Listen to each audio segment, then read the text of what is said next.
5 തവണ അവരുമായി സർക്കാർ ചർച്ച നടത്തിയിട്ടുണ്ട്.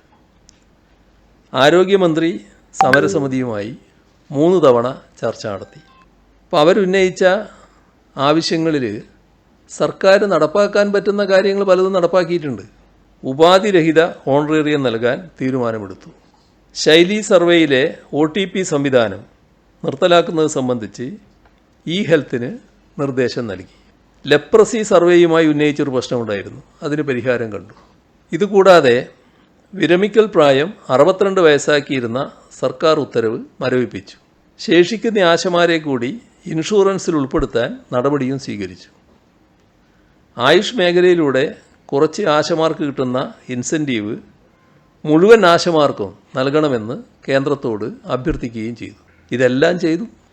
പക്ഷേ 21,000 രൂപ ഓണറേറിയവും 5 ലക്ഷം രൂപ വിരമിക്കൽ ആനുകൂല്യവും നൽകിയാൽ മാത്രമേ സമരത്തിൽ നിന്നും പിന്മാറൂ എന്ന നിലപാടാണ് സമരം ചെയ്യുന്നവർ സ്വീകരിക്കുന്നത്. പൊതുവായ സ്ഥിതിയൊക്കെ അവരുടെ അടുത്ത് വ്യക്തമാക്കിയതാണ്.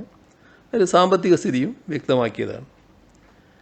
ഇതിനൊന്നും ഞങ്ങൾക്കൊരു വാശിയുള്ള കാര്യമില്ല. അനുകൂല സാഹചര്യം ഉണ്ടായാൽ ഓണറേറിയം വർദ്ധിപ്പിക്കുക എന്നുള്ള നിലപാട് തന്നെയാണ് ഞങ്ങൾ സ്വീകരിക്കുക. അതാണ് നേരത്തെയും ഞങ്ങൾ സ്വീകരിച്ചിട്ടുള്ളത്.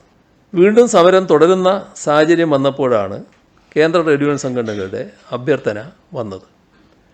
അത് മാനിച്ച് ആ കേന്ദ്ര ട്രേഡ് യൂണിയൻ സംഘടനകളുമായി ആരോഗ്യമന്ത്രി ചർച്ച നടത്തി.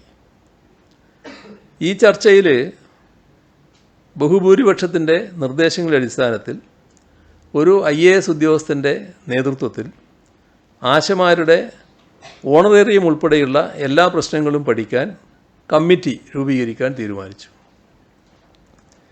ബഹുഭൂരിപക്ഷം ആശമാർ അംഗങ്ങളായ ട്രേഡ് യൂണിയനുകൾ ഒറ്റക്കെട്ടായി ഈ തീരുമാനം അംഗീകരിച്ചു. സമരം ചെയ്യുന്ന KAHW എന്ന സംഘടനയുമായി ആലോചിച്ച് പറയാം എന്ന് പറഞ്ഞാണ് ഇവർ പോയത്. എന്നാൽ അവർ സമരത്തിൽ നിന്നും പിന്മാറാൻ തയ്യാറായില്ല. ഇതിൽ ഞങ്ങൾക്ക് ആശമാരോട് ഏതെങ്കിലും തരത്തിലുള്ള വിരോധം വെച്ച് പുലർത്തുന്നവരല്ല ഈ സർക്കാർ. ആശമാർക്ക് കഴിയാവുന്നത്ര സഹായം ചെയ്യുക എന്ന നിലപാട് തന്നെയാണുള്ളത്. അത് മനസ്സിലാക്കാൻ ഇവർക്ക് സാധിക്കുന്നില്ല എന്നുള്ളതാണ് യഥാർത്ഥ വസ്തുത.